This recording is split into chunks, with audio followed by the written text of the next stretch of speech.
Welcome to Our Girl Relationships. We talk about the problems people face in their day to day lives.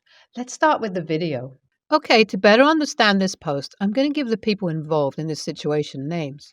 So, this post consists of Jared, male 22, my younger brother, Alba, female 23, my wife, I, male 23, and Alba's best friend Kelly, female 21. Well, Alba and I met in senior year of high school.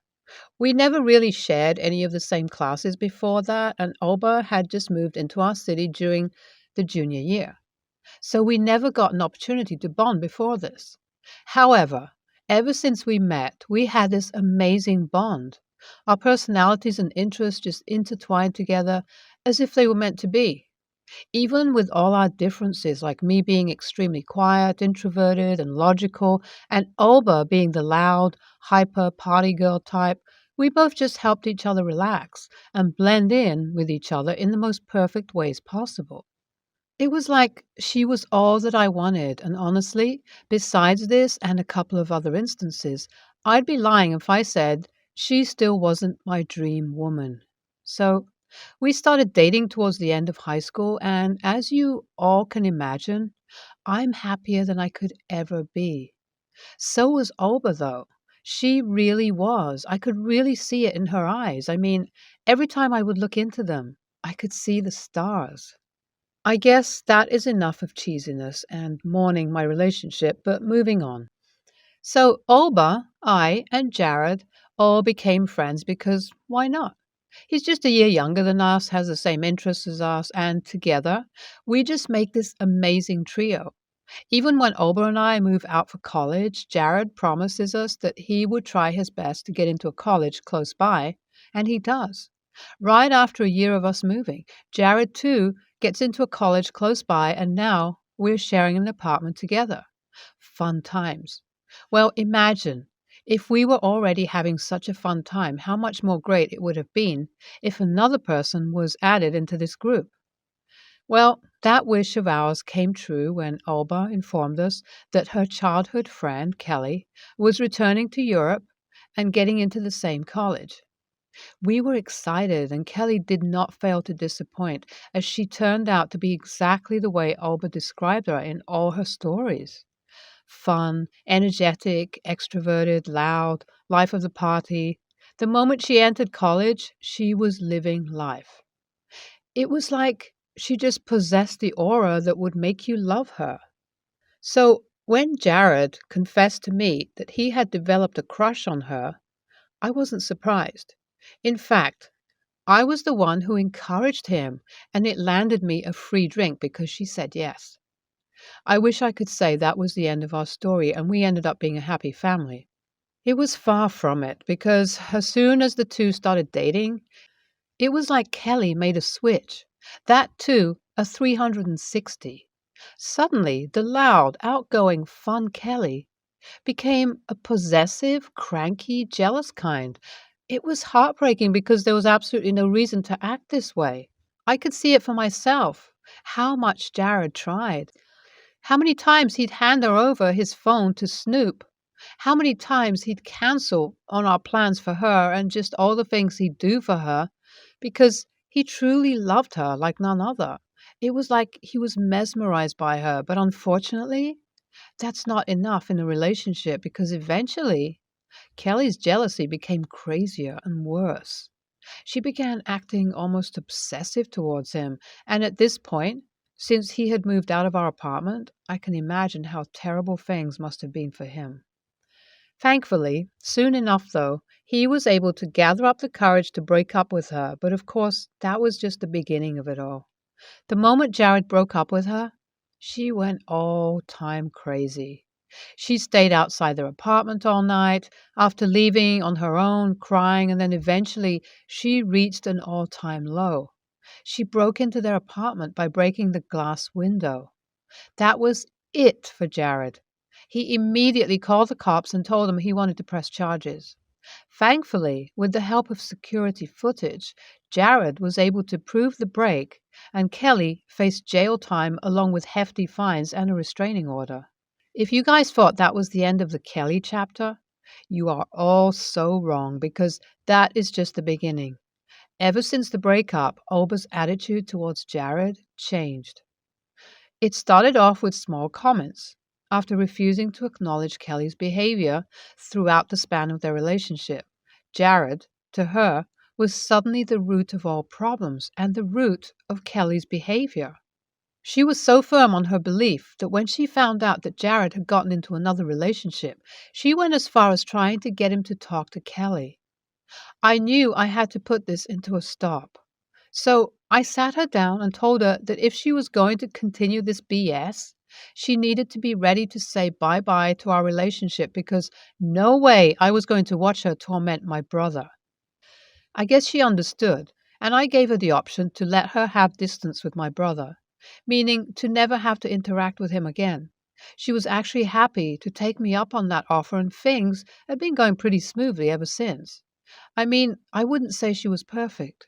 She would still make comments here and there about Kelly and him if the topic ever came up about them, but it was never around people, and as I was able to ignore most of it, I just let them be, trying to shut it down to the best of my abilities.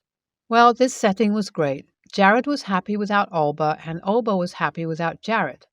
I wasn't the happiest, but understood the situation and knew things would change. So just let them be. Throughout this all, Jared had his first son with his new girlfriend, and I and Alba even got married. Everything went well, like I said, just a few comments here and there, and nothing else except for that. So when this situation happened, I had no idea what Alba's reasoning behind it was. But regardless, she did what she did, and I did what I did. So here's how it all went down. It was my nephew's first birthday, and I was invited along with Alba. I was happy and excited to see my nephew grow. So as soon as I got the invitation, I asked Alba about the gifts and such, and boy, she blew up at me. She started berating me for forgetting Kelly, how I was a terrible person, yada yada.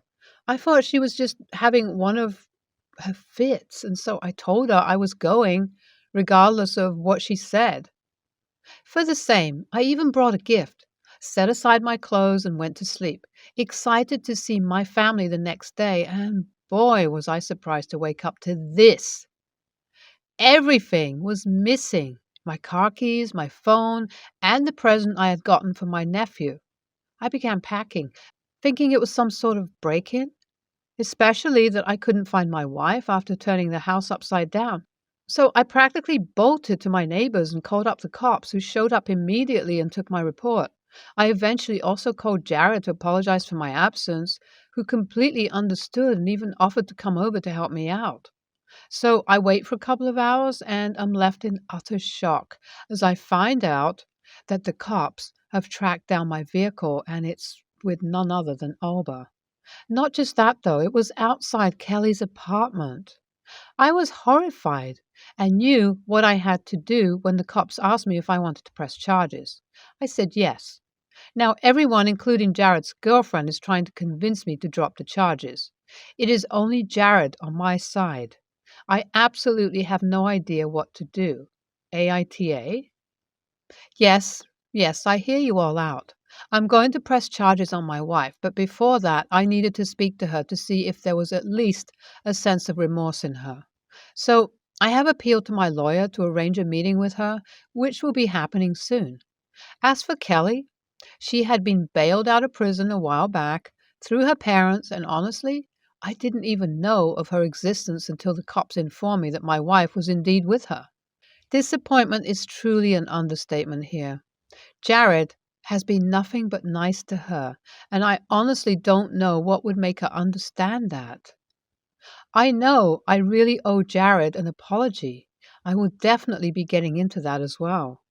You guys have once again rightly predicted I met Alba, and she had absolutely no remorse for her actions. As soon as I saw her, she went on a rampage about Kelly, how loyal she has always been, and how Jared was a cheat for moving on. Hearing all of that, I felt sick to my stomach, as if I was seeing a completely different person. I guess it's all the comments hitting me in my heart and my head finally. I made sure to tell her that too. I informed her that she was a disgusting person for doing what she has been doing to Jared when he's been nothing but kind to her. How I'm done trying to defend and excuse someone who behaves in a manner that is inexcusable. She then began crying. I guess it hit her too, and her demeanor once again changed. She tried apologizing, telling me that she would fix everything, how she deserved a chance. I told her that she lost her chance to fix things the moment she stole my car and ran away. I knew I would have said a lot more, but just got up and left, telling her that now onwards I would only contact her through my lawyers. Hi everyone. I last updated a couple of months back. I logged out of this account because I needed some time off all social media. But I'm back now and I just wanted to thank you all for your amazing support. Firstly, the divorce between Alba and I was finalized a couple of months after I filed it. Surprisingly, it was a very smooth divorce. I guess Alba realized how terribly she messed up when she received the divorce papers, and since then, from what I've heard from her family, she's planning to move in with them a couple of states away to seek some help. As for the charges, I did drop them and Alba just had to pay a short fine. I mean, as long as she is going to stay away from my brother and me, putting her in jail isn't in my interest. Currently, I'm just spending a lot of time with my family who are acting as an amazing support system, especially Jared, who I apologized to for not taking action earlier. He just pulled me into a hug and told me that it was all good. I hope this chapter of my life ends here because I know I'm still young and have a lot to look forward to. Thanks, everyone. NTA, Kelly and Alba are a different breed of crazy. They truly sound sickening and in need of proper help. Although you should have taken the actions you have long back, good on you for doing it now because it's better being late than sorry. NTA should have put her in jail too. Breathing the rotten jail air would have opened her eyes even more to how delusional she was being. But you do you, OP. I hope from here on she leaves you alone. I'm 38, male. My brother, 40, Alex, was a gifted child. He believed he was above others because he got good grades without studying. Our parents enabled it and always told him he was special. The school often requested parent meetings to explain that Alex was being rude to other kids. They would come home and say how the school was jealous of Alex since he was so much smarter than regular kids.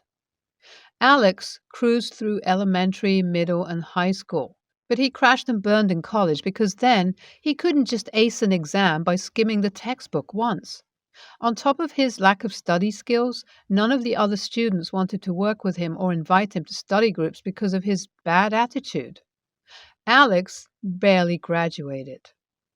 Alex is unable to keep a job because he cannot work with others and wants everything his own way. He lives with our parents, who handle all his adult responsibilities and tell him the world is wrong because he's special and average people just can't understand his problems.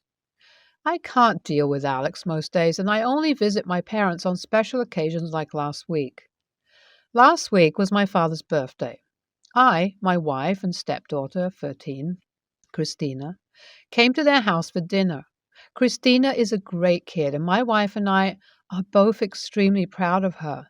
We just finished dinner and were talking at the table, so Christina went to the den to practice her lines. She was cast as Ophelia in her school's production of Hamlet. Alex asked where Christina went, and I explained that she was practicing her school play. Alex started saying theater was useless and it was just for obnoxious people who aren't of a high intellectual standing, like him. I told Alex he was out of line and to drop it. Alex responded that, hey, I know she'll never be as smart as me, but she can at least do something useful with her time. I told Alex to shut the hell up, and he would know a lot about being useless because at 40, he's living off our parents like a baby. My parents tried to scold me while insisting Alex is exceptional and other people don't understand him. I told them that Alex isn't special nor exceptional just because he was a gifted child, and he has no right to attack Christina's passion, especially when he's doing nothing with his life. My wife and I got Christina from the den and left. I've been getting nonstop calls and texts from the rest of the family telling me what an immature dick I was. They're saying how Christina couldn't even hear what Alex was saying from the den, but I had to cause a scene on my father's birthday and give my elderly parents stress by calling Alex useless and arguing with them. They said that they don't approve of Alex living with my parents, but it's not our lives and not our business to say anything. I won't apologize for defending Christina, but my family is making me worry that I did it the wrong way. NTA, if your parents want to enable Alex and his need to insist his dick is bigger than everyone else's, perhaps they need to teach him when it's appropriate to whip it out. That wasn't it. Nah, you said something that should have been said a long time ago by so many people. Alex was attacking a literal child. Trying to compare himself to her is laughable and, quite frankly, sad. Just because your parents buy into his delusions doesn't mean everyone else has to or does. It's telling that your extended family's response is basically, "We don't agree either, but how dare you point out the reality of the situation?" What? I find it concerning that everyone is totally fine with him berating a child. Why is catty, weird behavior being excused from a 40-year-old man? NTA, good on you for defending your SD, and I can completely understand why you stay away from these people. I would too. When your extended family says, Christina didn't even hear him, respond with, well, I did. Are you telling me if someone insulted your child in front of you, you'd say nothing? I bet that'll shut it down real quick. My husband, 38 male, and I have two kids, 14 male and 14 female. Our 14-year-old son is autistic and gay, very feminine boy, up until a few months ago. All of his friends were girls. A few months ago, he started hanging out with a group of athletic boys, which me and my husband found odd at first. About a month into this, he told us one of the guys was his boyfriend. The boys who he was hanging out with are extremely close to his boyfriend. He said his boyfriend's friends are very sweet to him, ask him questions about jewelry and makeup, and were amazing. In the past few months, they've been coming to our house with their friend, and they definitely are very sweet. They share some common interests like anatomy and physiology. The boys like it because of sports, and my son is just a science nerd. My son also loves collecting stuffed animals. We see nothing wrong with this. One of my son's new friends collects plushies of baseball, football, egg players. The boys recently came over for a sleepover. The one boy brought over his baseball and football player plushies, and him and the other boy started playing with them, as well as with my son's stuffed animals. I had them leave the door open. Son is still with boyfriend after all. And when my daughter walked by his room, she started to make fun of him and his friends and said it was embarrassing that her twin brother played with stuffed animals as a freshman in high school. The boys ignored her, but she then started making sounds, imitating a baby and a toddler. When I heard these sounds, I went upstairs to see what was going on, as she was being pretty loud. I saw she was mocking the boys. I immediately made her go to her room and apologize for the boys' behavior. I planned on talking to her after I made dinner. As I was cooking dinner, I got a text from my brother saying that his son, my nephew, saw my daughter was recording the boys and making fun of them on her Instagram story. After that happened, I was worried for the safety of the boys. I didn't want her to hurt their feelings even more. They weren't doing anything wrong. I called up my sister and told her I needed her to take my daughter for the night. My daughter knows her aunt well and has a good relationship with her. My sister is a teacher, so I thought she could give my daughter a good perspective on bullying. I went into her room to tell her that her aunt was picking her up, and she started screaming at me. She eventually agreed to go after I threatened to shut off her phone. The next day, I get a call from my mom asking why I abandoned my daughter and how it's natural for her to be embarrassed by her brother playing with plushies at that age. She also said it could be traumatizing for her to sleep there instead of with me. My sister keeps reassuring me I did the right thing. AITA? NTA, but you need to have some serious conversations with your daughter about how just because she has an opinion doesn't make it right, and how shaming people on the internet to get her self attention isn't okay. Perhaps some therapy might help her. NTA, your daughter behaved like a bully and she needed to be removed from the situation until she can be trusted to apologize and behave herself. Also, the Instagram story is despicable. She needs her phone taken for a bit. Your mom is believing the stereotypes that fueled your daughter's bullying, so she should be kept at arm's length for now. Also, tell her she should not excuse bullying for any reason.